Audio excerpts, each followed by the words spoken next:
So, Hayden wasn't the girl who ate the cupcake.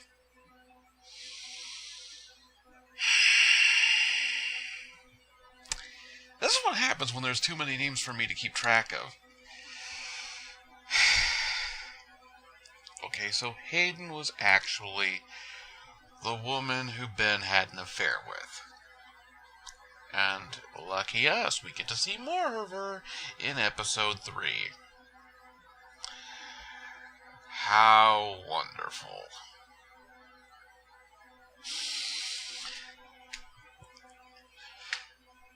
There's something that I really have to say. Violet is about the most redeeming character in this series, and she makes it worthwhile, because damn, I'm glad she called her mother out on her bullshit. She is the one person I can actually rely on in the entire series.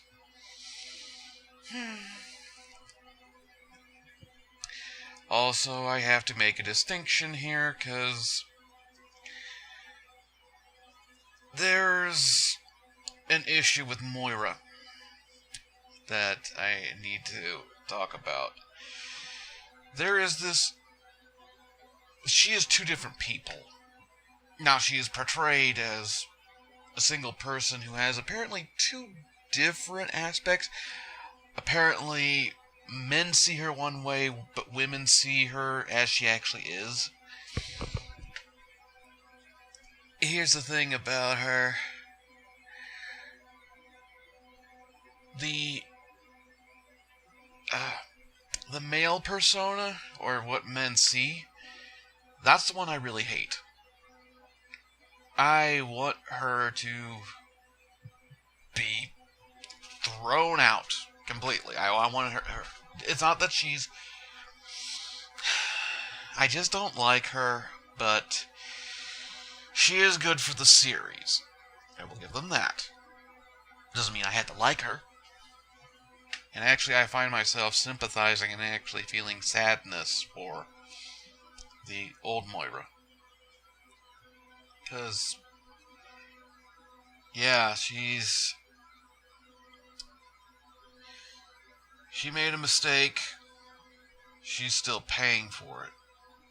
And now, apparently, she'll never be out of that house. And I can't help but feel a sadness for her because of what's going on here. I would just like it if she and Ben could actually see each other as she actually is, so that they could interact and actually try to heal each other. That would be really great. But because this is a horror series, it's possible that that's never going to happen.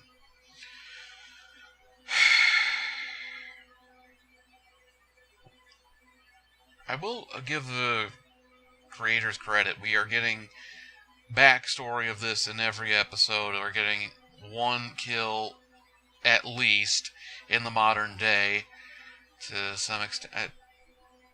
Wait, was there one in the first episode? I thought there was, because I thought someone died in the pilot.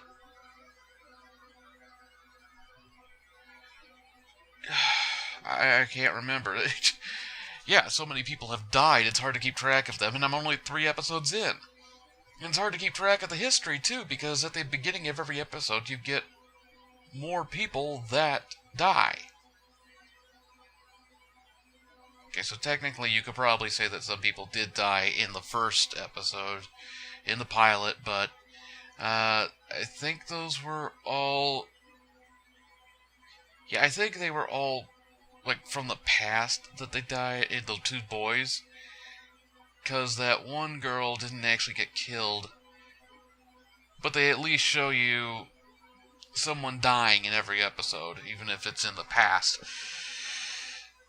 Vivian has finally started to grow a spine. Ben, still the same ballless man that he's been, unable to handle anything, difficult or otherwise, just sort of letting things happen and not resolving them. That's going to be a big problem, and it's going to definitely play out pretty badly.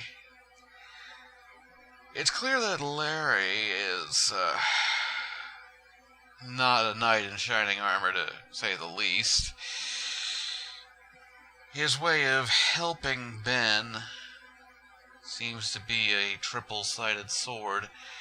He helps him, but in a way that's probably going to hurt him later on, and it's not like Ben's not wanting something in return. Let's face it, the $1,000 for mug shots of her, or as he puts it, headshots, but I could think of a few other headshots I'd like to give him. Why does he need that anyway? He's got brain cancer and he's doing all this stuff. Honestly, just go out and do it. Just don't give a shit about getting headshots or stuff like that. Unless he's lying about the brain cancer. But in this series, how do you know what the truth is? Constance is still a pain in the ass. There was no Addie, which thank you. I did not want to deal with that. We get a lot of backstory on Moira. And a bit on Constance. Turns out that Moira might actually be more connected to the house than I thought. Tate may be connected in the same way, but to a different capacity. Hard to say. There are ghosts in that house, and they show up once in a while. But it's hard to tell who is still alive and who is dead. Let's see. Hayden, she was a manipulative bitch, and she had Ben around her finger. She was clearly pushing his buttons way too far, and he should have realized just how psychotic she really was, but because he has no balls, he didn't take the necessary steps to cut the cord, and then Larry kinda did it for him.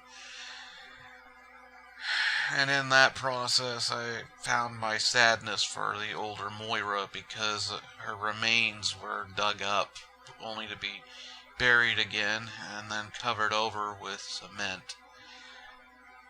In that way, I do feel sorry for her, because she will not find rest.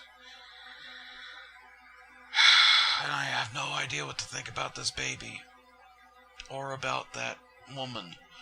I cannot remember her name, and I'm not going to try to suggest one because I got it wrong the last time. I don't know what's going to happen. I am still glad that Vivian showed she has a spine, especially when she snapped at that realtor. She needed to do that. She and her husband have been pushed around too much. Everyone is just trying to control them to their own extent. It's about time one of them decided to put an end to that.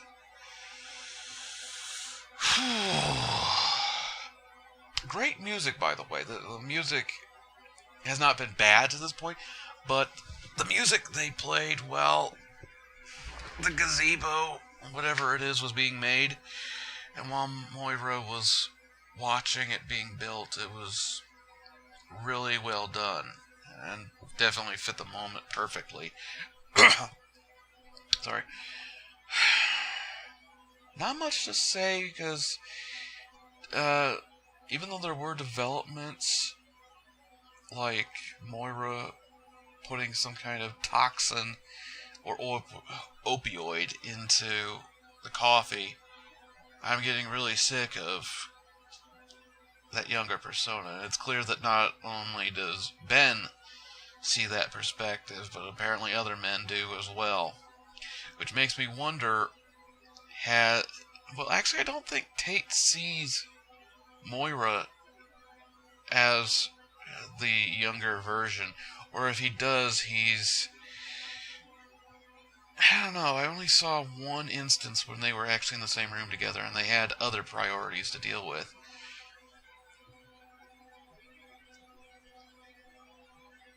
That house has got probably the bloodiest history I have seen in even a fictional capacity. though I'm not going to go over the films that I've seen in my head to try and find one that did it better, or not did it better, but did more with it. Though the ghost ship did have more deaths on it, I believe. But that wasn't a house, and to be fair, it was a fully loaded cruise ship. And those were some damn good kills.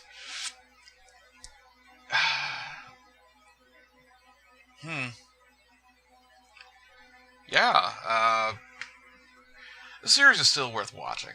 Even though I am having a struggle with the characters, there's enough good to offset the bad. And to be honest, the bad that I'm having is that I'm having to endure these really bad people. They're not poorly written, it's just they are not people I really connect to as well. I would love to be able to connect to Ben better, and Vivian, but right now Violet is the only one I really connect to the most. Tate, I am warming up to, mostly because he's not making an asshole of himself in this episode. It's a shame that said couldn't be said about other characters. Oh god, I don't know what this is going to become, but it's very clear that there's a lot of people forcing the Harmons to stay in that house. And not just a few, there are many people keeping them there. Well, I can't think of anything else to talk about as an episode goes. This one was fairly smooth, nothing really cataclysmic. It was eye-opening and did help me get a little better feel for Moira, or at least an emotional attachment to her. Half of her, really. I hope that the same happens with Vivian and Ben. I don't know that I really want to get attached to Larry or Constance, because sometimes you just want to hate somebody. You don't want to have these conflicting feelings. You just want things to be simple and straightforward, black and white. I know it's not really that way in reality,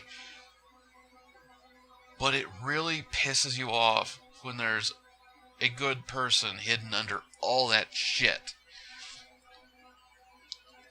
When you want to like somebody, but they do something terrible, or when there's a terrible person that you find that you can't fully hate because there is good in them. But that's what being human is, I guess. Now I'm getting philosophical. Well, anyway, overall the series has been interesting. I am looking forward to each episode, so they are doing something right, even though there are things that are annoying me. It still has this intrigue to it. I want to see where this goes. And that really shows the mettle of a good writer. They have what it takes to really make a good series. Even when there's characters you don't really like watching, you just want to see what happens.